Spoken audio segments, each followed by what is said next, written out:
Start करते हैं। Chapter number 5 है अकाउंटिंग रेशो। बहुत ही इम्पोर्टेंट चैप्टर है और काफ़ी थोड़ा लेंथी भी चैप्टर है। तो ये मेन दो चैप्टर आपने फिफ्थ और सिक्स दो चैप्टर आपके लेंथी है। तो स्टार्ट करते हैं इस चैप्टर को। सबसे पहले अकाउंटिंग रेशो, इसका मीनिंग क्या रहेगा। देखिए, जो मीनिंग होता है रेशो का वो है relationship between two figures. Two figure के बीच में रिलेशनशिप निकालनी और उसको एक्सप्रेस करना in arithmetical term is called a ratio. ये कह सकते हैं कि ratio is simply one number expressed in term of another number. यानी एक नंबर को दूसरे नंबर से हम डिवाइड करते हैं। It is found by dividing one number into the other. यानी एक नंबर को दूसरे नंबर से डिवाइड करके हम जो निकालते हैं उसको हम क्या बोलते हैं, रेशियो निकालते हैं। क्या बोलते हैं, रेशियो। तो रेशियो को हम चार वे हैं उनको एक्सप्रेस करने के, यानी किस वे से हम रेशियो निकाल सकते हैं। एक तो प्रोपोर्शन के रूप में, जैसे 2:1 हो गया, 3:1 हो गया। मान लीजिए आपके करंट असेट्स हैं वो आपके 2 लाख के हैं और जो करंट लायबिलिटी है आपकी 1 लाख की है, तो 2 लाख को आप 1 लाख से डिवाइड करेंगे तो आपकी रेशियो क्या बन के आएगी, 2:1। इसको बोलते हैं प्रोपोर्शन या सिंपल रेशियो बोलते हैं या पुअर रेशियो बोल देते हैं। रेट और सो मेनी टाइम्स में भी निकाल सकते हैं। कुछ रेशियो ऐसे ही निकालेंगे जो हम टाइम्स में निकालते हैं, जैसे 5 टाइम, 6 टाइम, 7 टाइम। मान लीजिए क्रेडिट सेल किसी फर्म की आपको दे रखी है, 2 लाख है, और ट्रेड रिसीवेबल दे रखे हैं आपको 40,000 है। तो हम ये देखते हैं ट्रेड रिसीवेबल टर्नओवर रेशियो एक हमारे पास आती है, निकलती है, आपको आगे करवाऊंगा क्वेश्चन में। उसका फार्मूला होता है कि क्रेडिट सेल को आपने क्या करना, इससे डिवाइड करना, ट्रेड रिसीवेबल से। जैसे 2 लाख को मैंने डिवाइड किया 40,000 से, तो ये हमारे 5 टाइम, इसको हम टाइम में निकालते हैं। यानी ये बताता है कि जो क्रेडिट सेल है वो 5 टाइम है, किससे, in comparison of the trade receivable. अब जैसे ये रेशो आपकी प्रोपोर्शन के रूप में निकली है, ये आपकी किस में निकली है, टाइम्स के रूप में निकली है। और कुछ रेशो ऐसी होती हैं जो आपकी आगे परसेंटेज के रूप में निकलेंगी। तो ये आपको बताऊंगा कि कौन कौन सी रेशो परसेंटेज में निकालनी है, कौन सी प्रपोर्शन में निकालनी है, या कौन सी टाइम्स में निकालनी है। इसमें ratio two figure express in 100, यानी कि उसको 100 से मल्टीप्लाई करके परसेंटेज निकालते हैं। जैसे कैपिटल 10 लाख है, प्रॉफिट 2 लाख है, तो प्रॉफिट टू द कैपिटल जो रेशियो बनेगी 2 लाख अपॉन 10 लाख मल्टीप्लाई 120% हो गया। ऐसी कुछ रेशियो आपकी फ्रैक्शन के रूप में भी होती है, जैसे नेट प्रॉफिट 1/5 ऑफ कैपिटल है। तो ये हमारे कुछ इसके वे हैं जिसमें हम रेशियो को एक्सप्रेस करेंगे। जैसे एक तो मैंने आपको कौन सा बताया, प्रोपोर्शन के रूप में, एक टाइम ट्रेड्स या सो मेनी टाइम्स के रूप में, एक उसके बाद आपका है परसेंटेज के रूप में, और एक फ्रैक्शन के रूप में। तो ज़्यादा टाइम नहीं लगाते हुए आगे हम चलेंगे प्रैक्टिकल पे ही। देखिए, रेशियो को हम 4 पार्ट में डिवाइड करते हैं। अब आपने यहाँ से नोट्स बनाने शुरू करने हैं। ये मैं आपको पास जब ये वीडियो आपका क्रॉस हो जाएगा कंप्लीट, फिर मैं आपको भेजूंगा भी नोट, और नोट आपने वहाँ से देख के हम कॉपी में लिखने। तो अकाउंटिंग रेशियो के 4 टाइप होते हैं। सबसे पहला टाइप आपका है लिक्विडिटी रेशियो। सेकंड टाइप है आपका सोलवेंसी रेशियो। थर्ड टाइप आपका है एक्टिविटी रेशियो या टर्नओवर रेशियो बोलते हैं। और फोर्थ टाइप है आपका प्रॉफिटेबिलिटी रेशियो। प्रॉफिटेबिलिटी रेशियो, तो हर उसके अंदर हमने कुछ रेशियो को कैलकुलेट करना है। जैसे हम सबसे पहले आज हम स्टार्ट कर रहे हैं लिक्विडिटी रेशियो। इसके अंदर हमें दो रेशियो आपको बताऊंगा निकालनी। एक तो निकालते हैं इसमें हम करंट रेशियो, और एक निकालते हैं क्विक रेशियो। क्विक रेशियो है ये, करंट रेशियो और क्विक रेशियो। तो इस दोनों के फार्मूले मैं आपको पहले बता रहा हूँ आज कि फार्मूला क्या है, कैसे यूज़ करना है, कैसे करंट रेशियो निकालनी है, फिर उसके बाद क्विक रेशियो कैसे निकालनी है। तो जब उसके बाद जब ये आप दोनों फार्मूले नोट कर लोगे, दोनों फार्मूले आपने लर्न करने हैं, याद भी करने हैं, उसके बाद आप क्वेश्चन स्टार्ट करेंगे, ठीक है। तो लिक्विडिटी रेशियो स्टार्ट कर रहा हूँ, और इसके अंदर पहली रेशियो आपकी आती है करंट रेशियो, या इसको वर्किंग कैपिटल रेशियो भी हम बोलते हैं। तो इसका फार्मूला होता है current assets upon current liabilities. कि करंट असेट्स लेके उसको करंट लायबिलिटी से आप क्या करेंगे, डिवाइड करेंगे, तो हमारे पास करंट रेशियो निकल के आ जाएगी। और इसकी एक आइडियल रेशियो भी होती है कि हम कितनी रेशियो इसको बेस्ट मानते हैं। वो होती है 2:1 या उससे ज़्यादा। कि अगर आपकी रेशियो जब वो निकालोगे तो 2:1 आ जाए, उससे ज़्यादा है, तो वो एक आइडियल है। ये वो रेशियो आपको कहोगे बेस्ट रेशियो मानते हैं, ठीक है, ये ध्यान में रखना। तो ये आइडियल रेशियो 2:1 या उससे क्या हो, ज़्यादा, तो इसको हम क्या बोलते हैं, आइडियल रेशियो। ये इसकी आपने याद करनी है। केवल 1 मार्क्स का क्वेश्चन भी आ जाता है कि करंट रेशियो की आइडियल रेशियो क्या है, तो 2:1 या उससे ज़्यादा, और इसको प्रोपोर्शन में निकालते हैं। किस में निकालते हैं, प्रोपोर्शन में, ठीक है।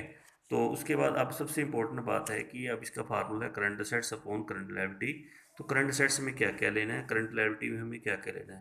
तो करंट असेट्स के वही हेड हैं जो आपने पीछे मैंने चैप्टर आपको कराया था कंपैरेटिव बैलेंस शीट या comparative in common size balance sheet में, जो मैंने करंट असेट्स आपको बताए थे 6 आपको बताए थे। तो वही मैं इसको सीरियल ऑर्डर में उठा रहा हूँ। जैसे सबसे पहले current investment plus inventory plus trade receivable plus cash and cash equivalent plus short term loan and advances plus other current assets. बिल्कुल वही के वही 6 हेडिंग सब हेडिंग है जो मैंने वहाँ पे आपको बताए थे कि करंट असेट्स के अंदर हम क्या क्या लेते हैं। पहला बताओ क्या, current investment, inventory, trade receivable, cash and cash equivalent, short term loan and advances and other current assets. अब इसके अंदर क्या क्या आता है वो भी आपको याद करना है और लिखना भी है, कॉपी में नोट्स भी आपने रखना है। जैसे करंट इन्वेस्टमेंट के अंदर हम लेते हैं short term investment, marketable securities, ये आपके करंट, या तो सीधा आपको क्वेश्चन में करंट इन्वेस्टमेंट दे के रखेगा, या उसके हो सकता है दो पार्ट हैं, इनमें से कोई नाम दे दे, शॉर्ट टर्म इन्वेस्टमेंट दे दे या मार्केटेबल सिक्योरिटी दे दे। ठीक है, तो आपने ये भी याद करना, दोनों ये भी याद करने हैं इसके अंदर। इन्वेंट्री के अंदर हम रॉ मटेरियल लेते हैं, वर्क इन प्रोग्रेस लेते हैं, फिनिश गुड्स लेते हैं। Raw material, work in progress, finish goods, लेकिन लूज टूल को नहीं लेना आपने। लूज टूल या एक स्पेयर पार्ट होता है उसको भी नहीं लेना, अगर वो इसके अंदर इंक्लूड है तो उसको आपने छोड़ देना है, उसको नहीं लिखना। ठीक है, लूज टूल और स्पेयर पार्ट को आपने छोड़ना। क्या क्या लोगे, raw material, work in progress और फिनिश गुड्स। उसके बाद आपका ट्रेड रिसीवेबल है, इसके अंदर हम लेते हैं debtor, B R less provision, debtor plus B R less क्या करेंगे, प्रोविज़न लेस करके लेंगे। उसके बाद कैश एंड कैश इक्विवेलेंट के अंदर लेते हैं कैश और बैंक बैलेंस, कैश और बैंक बैलेंस। उसके शॉर्ट टर्म लोन एडवांसेस का कोई इसके अंदर कुछ नहीं है, बस ऐसी सीधा लिखा हुआ मिलेगा आपको। और अदर करंट असेट्स के अंदर हम लेते हैं एक्यूड इनकम, एडवांस टैक्स और prepaid expenses. Accrued income, advance tax, prepaid expenses. तो ये आपने एक तो जब आप लर्न करोगे तो आप एक तो पहले मेन मेन सब हेडिंग सारे याद कर लोगे पहले, 6 के 6 हेडिंग। और जो इसके अंदर जो ये टर्म आती हैं, आइटमें आती हैं, वो भी आप अच्छी तरह याद करोगे, क्योंकि जब आपको वहाँ से आइडेंटिफिकेशन करना पड़ेगा, करंट असेट्स निकालने पड़ेंगे, तो वहाँ काफ़ी आइटमें होंगी, तो उसमें से आपको याद होंगे तभी आप निकाल पाओगे करंट असेट्स, ये ध्यान में रखना। तो ये भी याद करना और जो इसके अंदर आता है वो भी याद करना। ठीक है, अब करंट लायबिलिटी के अंदर 4 सब हेडिंग होते हैं। एक तो short term borrowing, trade payable, other current liabilities और शॉर्ट टर्म प्रोविज़न। दोबारा बोलते हैं, सबसे पहले short term borrowing, trade payable, other current liability और शॉर्ट टर्म प्रोविज़न। सबसे पहले हम बात किसकी करेंगे, शॉर्ट टर्म बोरोइंग के अंदर बैंक का ओवरड्राफ्ट आता है, याद कर लीजिए। शॉर्ट टर्म बोरोइंग में क्या आएगा, बैंक का ओवरड्राफ्ट आएगा। ट्रेड पेबल में क्रेडिटर बीपी आएंगे, जैसे ट्रेड रिसीवेबल में डेटर बी आर आते थे ना, इसमें क्रेडिटर और क्या आते हैं, बीपी आते हैं। शॉर्ट टर्म बोरोइंग में एक ही आइटम है, बैंक का ओवरड्राफ्ट। उसके बाद अदर करंट लायबिलिटी में outstanding expenses, income received in advance, cause in advance जो आपने शेयर वाले चैप्टर में पीछे किया था, और अनक्लेम डिविडेंड, ये आपका अदर करंट लायबिलिटी में आएगा। दोबारा बताना, outstanding expenses, income received in advance, cause in advance और unclaim dividend.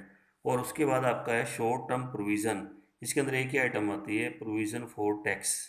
Provision for tax ये किसके अंदर आता है, शॉर्ट टर्म प्रोविज़न के अंदर आता है।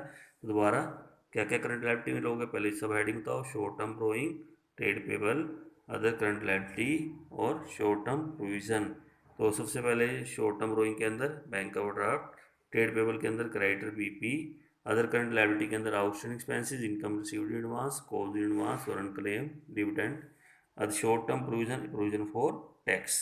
और करंट असेट्स के अंदर 6 सब हेडिंग थे, current investment, inventory, trade receivable, cash and cash equivalent and short term loan and advances और अदर करंट असेट्स। और फिर इसके अंदर जो मैंने आपको आइटम बताई ये आपने नोट भी कर लेनी है, और ये फार्मूले आप एक जगह ही सारे लिख लेना जो जो आपको बताऊंगा। जैसे आज मैं 5 फार्मूले, वैसे तो 2 हैं इसके अंदर, करंट रेशो, क्विक रेशो, ये कुछ फार्मूले इसकी इन दोनों को निकालने में हेल्प भी करते हैं, वो भी मैं 3 फार्मूले और भी बताऊंगा इसके अंदर।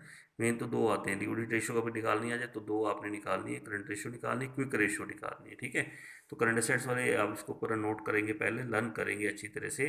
क्वेश्चन तब तक स्टार्ट मत करना जब तक ये दोनों आप अच्छी तरह याद नहीं कर लेते।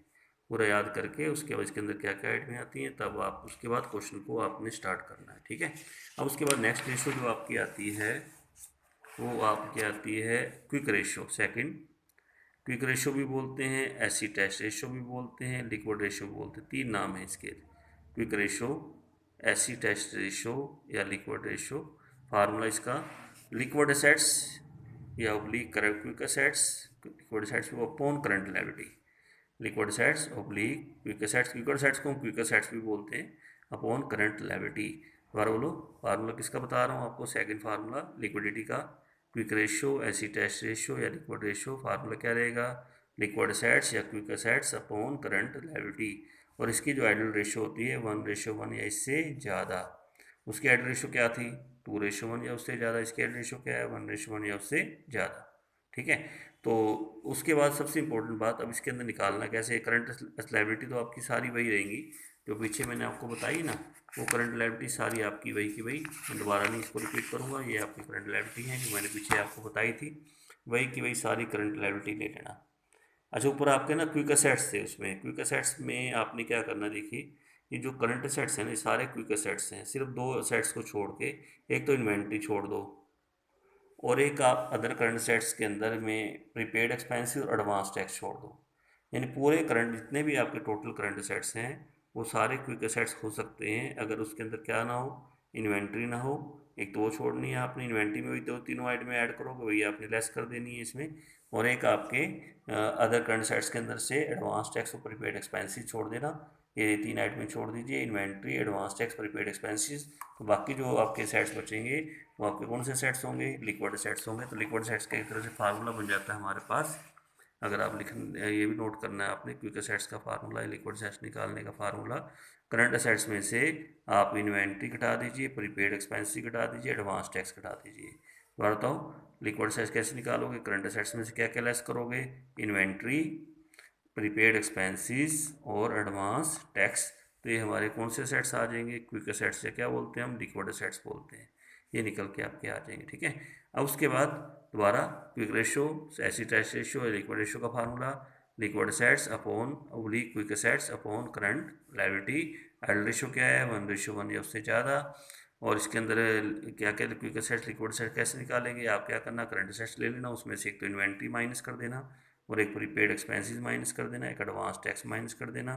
तो ये जो बाकी सेट्स बचेंगे लिक्विड सेट्स होते हैं। देखिए करंट सेट्स का मीनिंग क्या रहता है, करंट सेट्स वो सेट्स होते हैं जिसको विद इन 1 ईयर कैश में कन्वर्ट कर देते हैं, यानी 1 ईयर तक इसका टाइम होता है।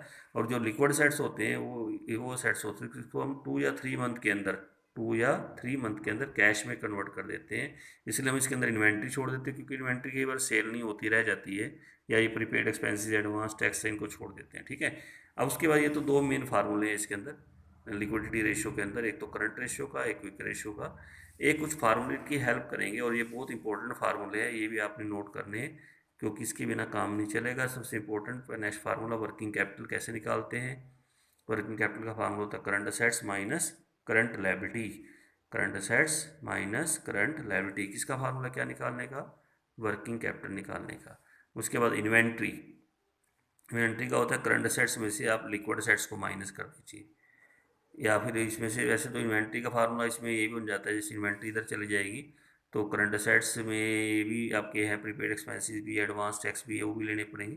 लेकिन हम ज़्यादातर ये लगा देते हैं क्योंकि ये हम सोचते हैं लगभग नहीं होते क्वेश्चन में, तो इतना तो हो सकता है कि करंट असेट्स में से क्या घट जाए, लिक्विड असेट्स घट जाए। इन्वेंट्री का formula current assets minus liquid assets. तो ये आपकी किसका फार्मूला, इन्वेंट्री का। बहुत इंपॉर्टेंट फार्मूले बता रहा हूँ, और क्वेश्चन तब तक स्टार्ट नहीं करना जब तक ये पांचों फार्मूले आपको याद ना हो, उसके बाद ही क्वेश्चन को आपने स्टार्ट करना है। ठीक है, ध्यान रखना। वर्किंग कैपिटल का फार्मूला क्या है, current assets minus current liability. उसके बाद इन्वेंट्री का formula current assets minus liquid assets, ये इन्वेंट्री निकालने का फार्मूला है। और लास्ट है आपका इसके अंदर टोटल डेप्ट। टोटल डेप्ट का हम टोटल लायबिलिटी भी बोल देते हैं, ये टोटल लायबिलिटी है वो किसके बराबर होती है, टोटल लायबिलिटीज भी हम इसको कह सकते हैं, ये होती है non current liability plus current liability. Non current liability को लॉन्ग टर्म डेप्ट या लॉन्ग टर्म लायबिलिटी भी बोलते हैं, और करंट डेप्ट को करंट लायबिलिटी भी बोलते हैं। दो तरह की लायबिलिटी को हम टोटल लायबिलिटी मानते हैं, टोटल डेप्ट मानते हैं। टोटल डेप्ट जो हमें बाहर किसी को देना है, non current liability plus current liability. अब नॉन नॉन करंट लायबिलिटी को क्या बोलते हैं, लॉन्ग टर्म डेप्ट, और करंट लायबिलिटी को क्या बोलते हैं, करंट डेप्ट बोलते हैं। तो ये पांचवा फार्मूला था, दोबारा टोटल डेप्ट या total liability, non current liability plus current liability. Non current liability को क्या बोलते हैं, दूसरा नाम क्या है, लॉन्ग टर्म डेप्ट। करंट लायबिलिटी का नाम क्या है, करंट डेप्ट। तो ये 5 फार्मूले हैं आपके, और 5 फार्मूले जैसे आप लिखोगे तो सोचना इसके आपके 26 क्वेश्चन है, नई बुक में 26 हैं और अगर लास्ट ईयर की वो क्लियर है तो 25 क्वेश्चन इसके अंदर हैं जो आपने इसके अंदर करने हैं। उसके बाद ही आपको फिर नेक्स्ट फार्मूले बताऊंगा।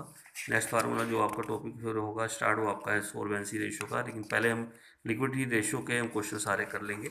उसके बाद जब आपका नेक्स्ट ये लिक्विडिटी के आपके क्वेश्चन 2 फार्मूले कंप्लीट हो जाएंगे, उसके बाद फिर आपकी सोल्वेंसी रेशियो स्टार्ट होगी, उसके क्वेश्चन चलेंगे। फिर आपकी एक्टिविटी रेशियो स्टार्ट होगी, टर्नओवर रेशियो स्टार्ट होगी, उसके क्वेश्चन चलेंगे। फिर आपकी प्रॉफिटेबिलिटी रेशियो स्टार्ट हो जाएगी, उसके क्वेश्चन चलेंगे। ठीक है, तो आज आप क्या करना, आज मैं कुछ अभी क्वेश्चन स्टार्ट नहीं करा रहा हूँ आपको, आज इतना कह रहा हूँ, एक तो पूरे फार्मूले अच्छी तरह नोट कर लीजिए, जो फार्मूले आपको मैंने बता रहा हूँ। ठीक है, 5 फार्मूले मैंने आपको दिए, उसको अच्छी तरह याद कर लीजिए। ठीक है, बिल्कुल ऐसे ही नोट्स बनाने जैसे मैंने इसके अंदर बना रखे हैं, और इसके मैं आपको वो भी भेज दूँगा इमेज खींच के। ठीक है, और आप उसको अच्छी तरह नोट कर लेंगे, कर लेंगे। ठीक है, तो आज कॉपी में सिर्फ इतना काम कीजिए, इन 5 फार्मूले को लिखो और अच्छी तरह इसको याद करो। कल से फिर हम इसके प्रैक्टिकल क्वेश्चन स्टार्ट करेंगे। ठीक है, तो आज के लिए इतना ही, बाकी कल तो ये आज करना। ठीक है जी।